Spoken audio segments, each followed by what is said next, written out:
કેશોદમાં જલારામ મંદિરે 328માં નેત્ર નિદાન કેમ્પ દ્વારા 23,000 ઉપરાંત લોકોને નવી દ્રષ્ટિ અપાવવામાં સહભાગી થયું છે.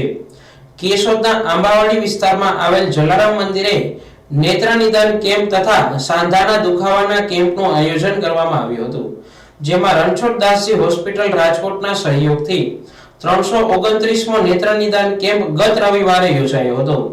કેશોદ જલારામ મંદિરે છેલ્લા ઘણા વર્ષોથી યોજાતા નિઃશુલ્ક નેત્ર નિદાન કેમ્પમાં અત્યાર સુધીમાં 329 જેટલા નેત્ર નિદાન કેમ્પ યોજવામાં આવ્યા છે, જેમાં લગભગ 23,568 જેટલા મોતિયાના દર્દીના free operation Ranchhoddasji hospital Rajkot દ્વારા કરવામાં આવ્યા છે. જલારામ મંદિરે પહેલા અને ત્રીજા રવિવારે વર્ષોથી રણછોડદાસજી ટ્રસ્ટ રાજકોટના સહયોગથી નેત્ર નિદાન કેમ્પ રાખવામાં આવે છે. આજરોજ યોજાયેલા કેમ્પની શરૂઆત જલારામ મંદિરના ટ્રસ્ટી દિનેશભાઈ કાનાભાર, રમેશભાઈ નિવૃત્ત આચાર્ય અને આહિર અગ્રણી જગમાલભાઈ નંદાણીયા, ડોક્ટર પરિતોષ પટેલ, મામલતદાર ત્રિવેદી સાહેબ, મોહનભાઈ ગોડાસરા, સુંદરવા રતનબેન, ડોક્ટર ભૂમિ વણપરિયા, દક્ષાબેન મહેતા, ડોક્ટર નિકિતા પટેલ વગેરે મહેમાનો દ્વારા દીપ પ્રાગટ્ય કરી કેમ્પ ખુલ્લો મૂકવામાં આવ્યો હતો. આ નેત્ર નિદાન કેમ્પમાં 400 જેટલા દર્દીઓને ડોક્ટર પરિતોષ પટેલ તથા શ્વેતા પટેલ દ્વારા તપાસીને 192 દર્દીઓને બસ દ્વારા ઓપરેશન માટે રાજકોટ રણછોડદાસજી હોસ્પિટલમાં મોકલવામાં આવ્યા હતા. ડોક્ટર ભૂમિ વણપરિયા દ્વારા સાંધાના દુખાવા વગેરે માટે સેવા આપી હતી. દર્દીઓને માર્ગદર્શન સુરેશભાઈ અઘેરા, ભગવતસિંહ રાયજાદા, મહાવીરસિંહ જાડેજા દ્વારા આપવામાં આવી હતી. દર્દીની નોંધણી દક્ષાબેન મહેતા, અશ્વિનભાઈ પટેલ, મામલતદાર ત્રિવેદી સાહેબ, વિજય દાફડા દ્વારા કરવામાં આવી હતી.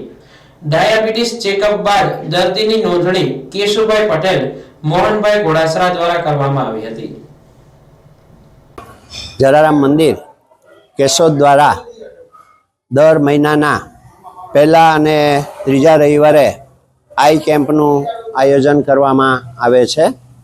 આજરોજ યોજાયેલા નેત્ર નિદાન કેમ્પની અંદર 400 ઉપરાંત દર્દીઓને તપાસી અને 192 દર્દીઓને ઓપરેશન માટે રાજકોટ રણછોડદાસજી આશ્રમની અંદર મોકલવામાં આવેલા છે. અને અત્યાર સુધી આ 329મો કેમ્પ જલારામ મંદિર દ્વારા યોજવામાં આવેલો છે અને 23,500 ઉપરાંત દર્દીઓને એક નવી દ્રષ્ટિ આપવામાં આવેલી છે અને સફળ ઓપરેશન કરવામાં આવેલા છે. આ રીતે જલારામ મંદિર દ્વારા જે 2 કેમ્પ થાય છે એની અંદર દર્દીઓને ખાસ એક વિનંતી છે કે આપની પાસે ફોન નંબર હોવો જોઈએ અને આધાર કાર્ડ, આ બંને આપની પાસે હશે તો અહીંયા તમને જરા પણ મુશ્કેલી પડશે નહીં. જય જલારામ.